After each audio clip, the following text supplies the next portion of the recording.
هننام على ايه النهارده؟ الجملة دي بتيجي في دماغك كل يوم بعد ما توصل الشغل وتشرب قهوتك وسجارتك. جملة على قد ما تبان بسيطة فهي معناها ان انت عايش اليوم بيومه بالحب، مستني كل حاجة تحصل لك بدون اي خطة حقيقية لحياتك.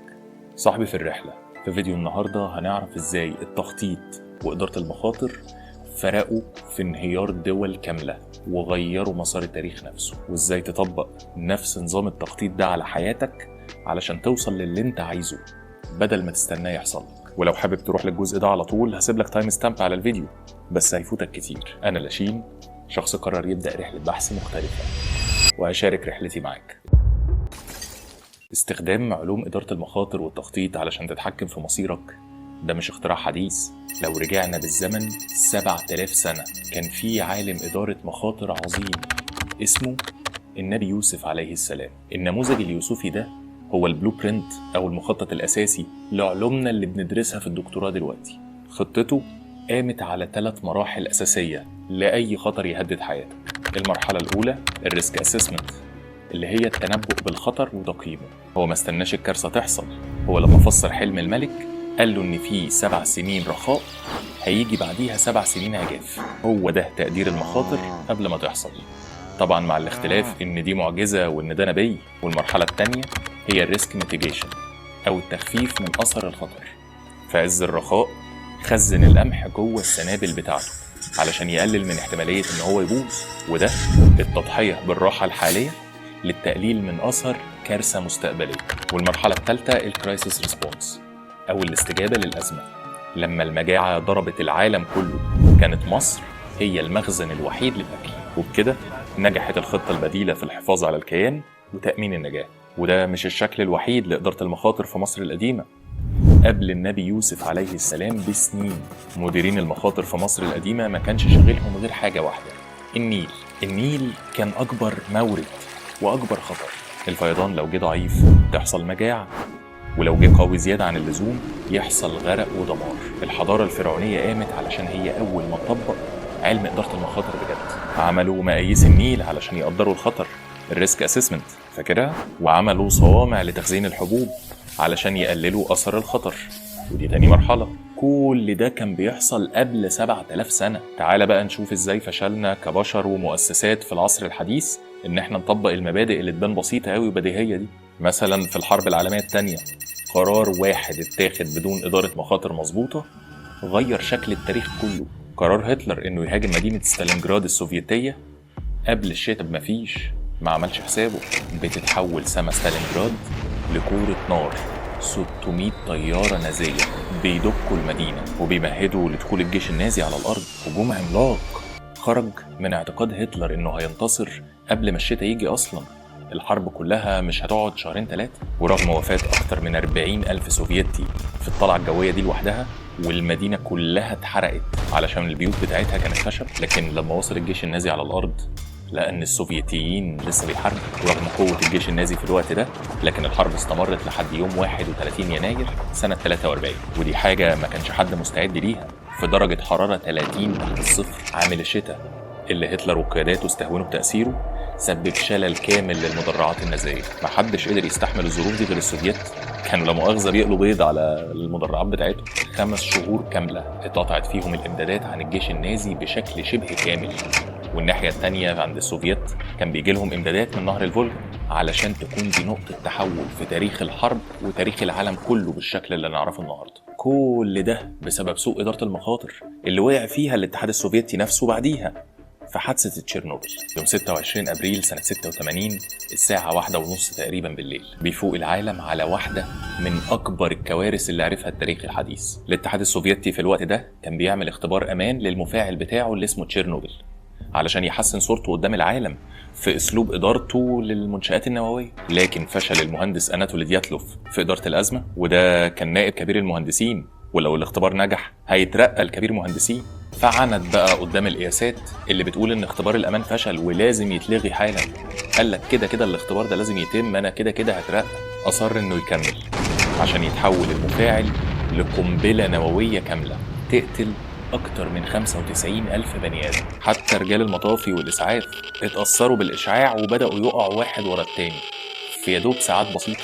وهنا نيجي لتاني مرحلة في الفشل في إدارة الأزمة. في الوقت ده كان رئيس الاتحاد السوفيتي ميخائيل جورباتشوف لسه متولي الحكم طازة بقاله سنة واحدة بس، وكان بيحاول يطبق أسلوب جديد من الشفافية تحت مسمى الجلاسنوست عشان يحاول إنقاذ الاتحاد السوفيتي اللي كان بيعاني من ركود اقتصادي كبير جدا في الوقت ده. لكن سياسة الشفافية دي ما لحقتش تطبق، أو يمكن تم تجاهلها من الكي جي بي وباقي مؤسسات الدولة السوفيتية، وصرحوا إن اللي حصل مجرد حريق بسيط وكل حاجة تحت السيطرة، عشان بعد 3 أيام كاملة يتكشف التسريب الإشعاعي ده في السويد، الدولة الغير سوفيتية اللي رصدت معدلات رهيبة من الإشعاع، ويضطر ساعتها الاتحاد السوفيتي إنه يعترف بالكارثة وتكون واحدة من أكبر الفضايح في التاريخ. وجورباتشوف نفسه يقول عن الحادثة دي: حادثة تشيرنوبل هي الحدث الرئيسي الذي عجل بانهيار الاتحاد السوفيتي، لأنه أثبت فشله في إدارة الأزمات. هو كان في مشاكل تانية وكده كان في طريقه للانهيار، لكن الحادثة دي سرعت العملية علشان يتفكك الاتحاد السوفيتي بالكامل في 25 ديسمبر سنة 91 بعد الحادثة دي ب5 سنين بس. انت متخيل يا صاحبي؟ قرارين بس اتاخدوا بدون تقدير لحجم الخطر غيروا شكل التاريخ كله. ده غير الغرور المؤسسي مثلا اللي وقعت فيه أكبر سفينة في التاريخ، التايتانيك، السفينة اللي وصفها صانعها إنها مستحيل تغرق. وقتها ما كانش خايف من جبل الجليد، كان واثق في التصميم لدرجة خلتهم يقللوا عدد قوارب النجاة، اكتفوا ب20 قارب بس ما يكفوش غير تلت الركاب.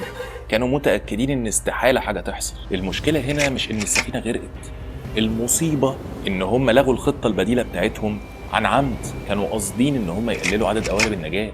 حاجة غريبة جدا يا أخي. الغرور الأوروبي ده واخد التاريخ في حتة تانية والله. بنحبك يا جيار. طب كل دي تحليلات جميلة جدا يا عم لاشين، بس فين الزتونة؟ يعني الكلام ده هيساعدني ازاي ان انا اخطط لحياتي؟ شوف يا صاحبي، هم 3 خطوات أساسية ملهمش تالت. الخطوة الأولى: هنقيم المخاطر، الريسك اسسمنت. هتسأل نفسك سؤال واحد: ايه أسوأ حاجة ممكن تحصل؟ وهنطبق عليها حاجة اسمها مصفوفة الاحتمال والأثر. سألتني ازاي؟ هنحدد 5 أحداث خطيرة ممكن تأثر على حياتك، زي فقدان وظيفتك، مرض مفاجئ، فشل مشروع، أزمة مالية، توتر في علاقاتك في الحياة. لكل خطر من دول اسأل نفسك: ايه الاحتمال ان الحاجة دي تحصل؟ يعني بكام في المية احتمال قوي ولا ضعيف؟ وايه هو الأثر لو الحاجة دي حصلت فعلا؟ هل حياتي كلها هتتدمر ولا هقدر أكمل بعديها وأعدل من أخطائي علشان ما أقعش في نفس المشكلة تاني؟ زي التايتانيك كده، أغلبنا بيقلل من الأثر لدرجة بتخلينا مش شايفينه أو شايفينه صغير قوي. يقول لك يا عم محدش بينام من غير عشاء، أو بيعظم من الخطر لدرجة بتخلي الخطر العادي يتحول لكارثة وجودية. لازم تشوف جبل الجليد بحجمه الحقيقي. طيب، حددنا الخطر وقيمناه، نيجي بقى للخطوة التانية، الريسك تريتمنت أو التعامل مع الخطر. هتتعامل مع جبل الجليد ده إزاي؟ في علم إدارة المخاطر عندنا 4 طرق. الاختيار الأولاني الأفويد أو تجنب الخطر، وده الاختيار الأسهل. يعني ببساطة احنا مش هندخل المنطقة اللي فيها خطر أصلا. زي ايه مثلا في حياتك؟ انك هتتجنب مثلا تشارك واحد سمعته وحشة مهما كانت المغريات، او مهما كان الراجل ده ممكن يدعم المشروع بتاعك. الاختيار التاني نقل الخطر. الخطر موجود بس انت بتوزع تأثيره عليك وعلى ناس تانية، زي مثلا لما تأمن على شركتك ضد الحريق، فخطر الحريق لسه موجود لكن شركة التأمين هتشيل معاك شوية. أو زي عقد عمل صريح يحمي مجهودك من شريكك. ثالث اختيار ميتيجيت أو التخفيف، وده تقليل الاحتمالية أو تقليل الأثر. ازاي يعني؟ يعني مثلا انت في خطر ان انت تخسر وظيفتك. الحل هنا انك تقلل الاثر بتاع الخطر ده لو حصل بانك تستثمر في مهارة جديدة تقدر تجيب منها فلوس، او تعمل مصادر دخل تانية جانبية، بحيث انك لو خسرت شغلك فعلا تلاقي حاجة تسندك لفترة فتخلي الأثر أخف. ورابع اختيار هو القبول، إنك تقبل الخطر علشان الخطر ده بسيط أو احتمال إن هو يحصل ضعيف، فتقرر إن أنت تقبله وتتحمل نتائجه. زي مثلا إنك تقبل خطر إنك تتأخر 5 دقايق على الشغل في يوم من الأيام، مش هيحصل حاجة يعني، فأنا هتأخر ال5 دقايق دول ما فيهاش مشكلة. آخر خطوة معانا الخطوة الثالثة، ودي أهم خطوة فيهم، الخطة البديلة. الخطة البديلة هي صومعة سيدنا يوسف، وهي قوارب الإنقاذ اللي اتشالت من التايتانيك، وهي الإمدادات اللي ما جهزهاش هتلر قبل ما يدخل الحرب. يعني مثلا الخطة البديلة المالية هي 6 شهور مدخرات اللي هتسمح لك إن أنت في حالة إنك خسرت شغلك تقف على رجليك لفترة. والخطة البديلة المهنية هي المهارة الجاهزة اللي أول لما تخسر شغلك هي مهارة عندك قادر إن أنت تدخل منها دخل خلال أسبوعين أو 3 بالكتير. والخطة البديلة النفسية هي شبكة الأمان اللي بتكونها من أهلك وأصحابك في أوقات الرخاء علشان تسندك وقت الشتاء.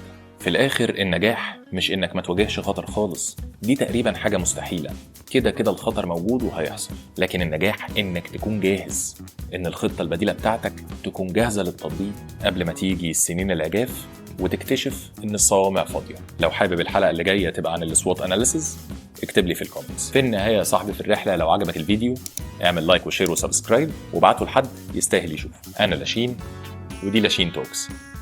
سلام.